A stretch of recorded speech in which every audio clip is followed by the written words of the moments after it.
அனைவருக்கும் வணக்கம் and welcome back to our channel spiritual with Raji. எல்லாரும் எப்படி இருக்கீங்க? எல்லாரும் நல்லா இருக்கணும்னு இறைவன்ட்ட பிரார்த்தனை பண்ணிக்கிறேன். இன்றைக்கி என்ன வீடியோனா, வீக்கெண்டு எப்படிங்க இருக்கும், கொஞ்சம் ஜாலியாகவும் கொஞ்சம் வேலையாகவும் எல்லாமே சேர்ந்து தான் இருக்கும். ஆனால் ஒன்று, இந்த சாட்டர்டே எனக்கு ரொம்ப ரொம்ப பிடிக்கும்னு சொல்லுவேன். ஆனால் இந்த சண்டே அந்தளவுக்கு பிடிக்காதுன்னே சொல்லலாம். ஏன்னா சண்டே ஆகிடுச்சுனாலே, நைட் ஆகிடுச்சுன்னா ஆட்டோமேட்டிக்காக நாளைக்கு எப்படி விடியும், நாளைக்கு என்னென்னலாம் செய்யணும், ப்ரீ பிளானிங் எப்படி பண்ணணும், இப்படியே தான் ஓடிக்கிட்டு இருக்கோம். பட் டெய்லி ஒரு பிளானிங் பண்ணி வச்சுட்டோம் அப்படின்னா இந்த சாட்டர்டே சண்டே மட்டும் கிடையாது, எவ்ரி டேவே நமக்கு ஃப்ரீ டேவாக தான் இருக்கும்னு நான் நினைக்கிறேன்.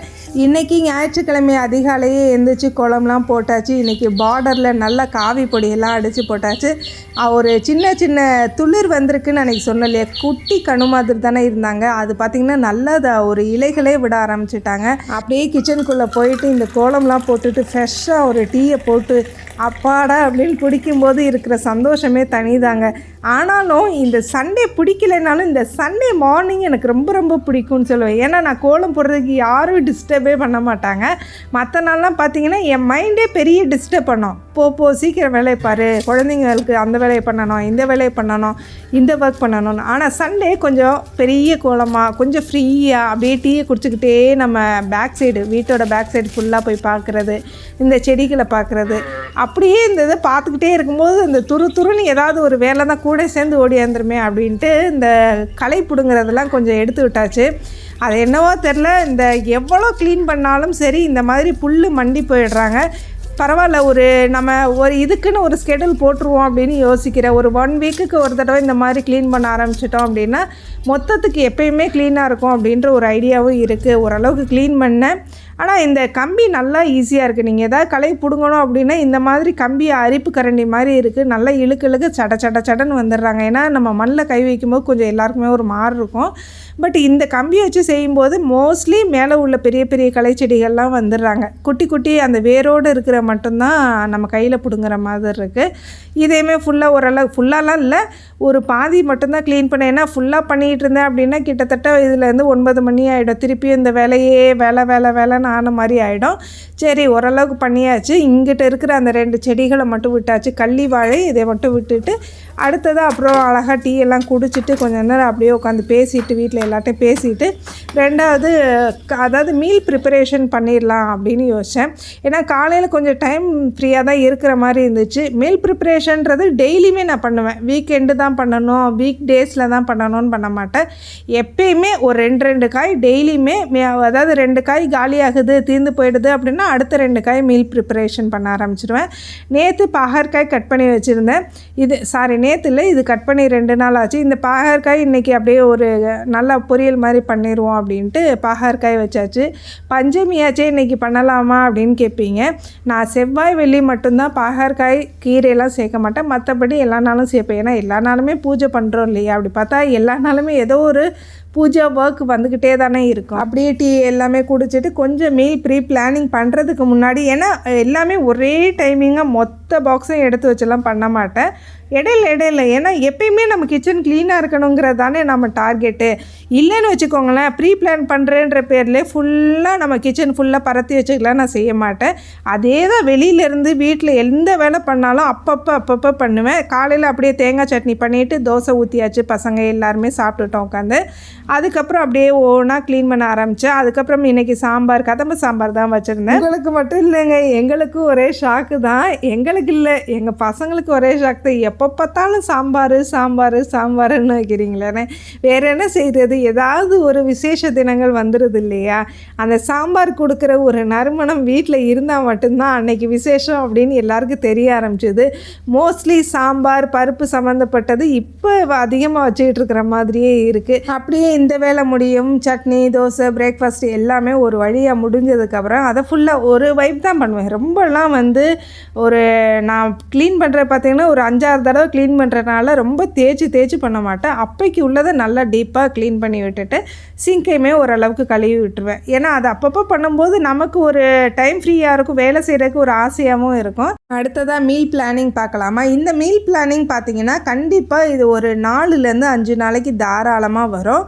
அதுலேயும் ஒரு சில ஐட்டம்ஸ்லாம் எனக்கு 10 டேஸ்க்கு வரும். இப்போ இந்த லெமன்லாம் பார்த்திங்கன்னா ஒரு 10 நாளைக்கு தாராளமாக வரும். இதில் நல்லா தேங்காய் எண்ணெய் அப்ளை பண்ணிவிட்டு அப்படியே உள்ள பாக்ஸில் ஸ்டோர் பண்ணி வச்சுட்டா அப்படியே இருக்கும். எப்படி பார்க்குறோமோ அப்படியே இருக்கும். ஒரு லெமன் மட்டும் பழசு இருந்ததுனால அதையும் சேர்த்து வச்சுருக்கேன். சரி, அதை அடுத்து யூஸ் பண்ணிக்கலான்னு. அடுத்ததாக இன்னொரு பாக்ஸில் உருளைக்கிழங்குலாம் நல்லா வாஷ் பண்ணி எந்த பொருளாக இருந்தாலும் எந்த காய்கறியாக இருந்தாலும் நான் நல்லா வாஷ் பண்ணிவிட்டு ஒரு ட்ரை கிளாத்தில் நல்லா போட்டு உலர விட்டுட்டு தான் ஸ்டோர் பண்ணுவேன். ஏன்னா டக்கு நம்ம வாஷ் பண்ணிவிட்டு பண்ணுறதுக்கு ஈஸியாக இருக்கும்னு. அடுத்ததாக கோவைக்காயும் கட் பண்ணி வச்சாச்சு. இது இன்றைக்கி தான் கட் பண்ணி வச்சுருந்தோம். இந்த கோவைக்காய் பார்த்திங்கன்னா அம்மா வீட்டுக்கு வந்தனால அவங்க கட் பண்ணி கொடுத்துட்டாங்க. நமக்கு வேலை பார்க்குற ஒரே ஜீவன் அம்மா மட்டும்தானே, அவங்ககிட்ட கட் பண்ண சொல்லியாச்சு. இல்லைன்னா எப்பயுமே நான் கட் பண்ணி வைக்கிற மாதிரி இருக்கும். அடுத்ததாக பார்த்திங்கன்னா காலிஃப்ளவர் அன்னைக்கு, அதாவது நேற்று பக்கோடா போட்டிருந்தேன் இல்லையா, அதில் மிச்சம் இருக்கிறதையும் அப்படியே ஸ்டோர் பண்ணி வச்சிட்டேன். அடுத்ததாக கத்திரிக்காய் காரக்குழம்புக்கு யூஸ் ஆகட்டும் அப்படின்றதுக்காக தலையோடு அந்த தொப்பியோடு சேர்த்து ஸ்டோர் பண்ணியாச்சு. ஏன்னா காரக்குழம்பு வைக்கிற மாதிரி இருந்துச்சு அப்படின்னா தொப்பியோடு சேர்த்து வச்சுருவேன். இல்லை அப்படின்னா தொப்பி இல்லாமல் வச்சிங்க அப்படின்னா இன்னும் ரொம்ப நாளைக்குமே தாங்கும். நான் இது காரக்குழம்பு வைக்கலாம் அப்படின்றதுக்காக அப்படியே வச்சுருக்கேன். ஒரு 2 நாளில் யூஸ் பண்ணிடுவேன். அதனால் அப்படியே போட்டு வச்சுருக்கேன். அடுத்த கண்டெய்னரில் ஃப்ரெஷ்ஷாகவே நம்ம முட்டைக்கோசு எல்லாமே நான் கட் பண்ணி வச்சுருவேன். இந்த கத்தரிக்காய், அதாவது கண்டி போகும் இல்லையா, அந்த காய்கள் தவிர்த்து மற்ற எல்லாமே கட் பண்ணி வச்சுருவேன். எடுத்தோமா ஒரே ஒரு வாஷ் பண்ணிவிட்டு நாம் அப்படியே நம்ம பொரியல் பண்ணுறதுக்கு சூப்பராக இருக்கும். ஏன்னா எனக்கு வேலை அப்போ தான் கரெக்டாக இருக்குது. இந்த மாதிரி ஒரு மீல் பிளானிங் நான் ஒரு 4 to 5 டேஸ்க்குள்ளே நான் பண்ணி வச்சுட்டேன் அப்படின்னா, இப்போ இதில் ஒரு கண்டெய்னர் காலி ஆகுது அப்படிங்கிறப்ப அடுத்த கண்டெய்னர் ஃபில் பண்ண ஆரம்பிச்சிடுவேன். அடுத்ததாக பார்த்திங்கன்னா பூண்டு ஓரளவுக்கு காலி ஆயிடுச்சு. அடுத்ததாக ஒரு 1 கிலோ பூண்டையுமே அப்படியே ஃப்ரெஷ்ஷாக உரிச்சு வச்சாச்சு. இதுவுமே அப்படியே தான் ஒரு பூண்டு குழம்பு வைக்கணும். வெங்காயம் பூண்டு சேர்த்து பூண்டு குழம்பு, வெங்காயம் குழம்பு இந்த மாதிரி வைக்கும்போது, இல்லை பூண்டு தட்டி போடுறதுக்கு, இப்படி எல்லாத்துக்குமே யூஸ் ஆகணும். எல்லாமே மோஸ்ட்லி பண்ணிடுவேன். இந்த பூண்டு உரிக்கிறது ஓரளவுக்கு பிடிக்கும், பட் சின்ன வெங்காயம் உரிக்கிற சுத்தமாக பிடிக்காது. அம்மா வந்தால் தான் சின்ன வெங்காயமே யூஸ் பண்ணுறது. அதே மாதிரி வெங்காயம் மட்டும் ரெஃப்ரிஜிரேட்டர்லேயோ இல்லை வெளியிலேயோ 1/2 hourக்கு மேலே வைக்கக்கூடாதுன்னு சொல்லுவாங்க. வைக்கவும் செய்யாதீங்க. ஏன்னா நானே அதை பார்த்துருக்கேன். அதோட தன்மை மாறுறது, அதோட டேஸ்ட் மாறுறது எல்லாமே ஒரு சேஞ்சிங் இருக்குது. அதனால் எப்பயுமே வெங்காயம் ஃப்ரெஷ்ஷாக எடுத்து கட் பண்ணிவிட்டு ஃப்ரெஷ்ஷாக குழம்பு வச்சிடுற மாதிரி இருக்கும், இல்லை பொரியல் பண்ணுற மாதிரி இருக்கும். கீழே பார்த்திங்கன்னா தக்காளியுமே நல்லா அலசி உலர விட்டு வச்சாச்சு. இதில் கொஞ்சம் ஒரு 2 பழைய லெமன் இருக்கிறனால அந்த லெமனையுமே இதில் ஸ்டோர் பண்ணி வச்சுருக்கேன். ஓரளவுக்கு இன்றைக்குள்ள மீல் பிளானிங் முடிஞ்சாச்சு. அதே மாதிரி எல்லாட்டையும் சொல்கிற ஒரு விஷயம் என்னென்னா, மீல் பிளான் பண்ணால் மட்டும் போதாது.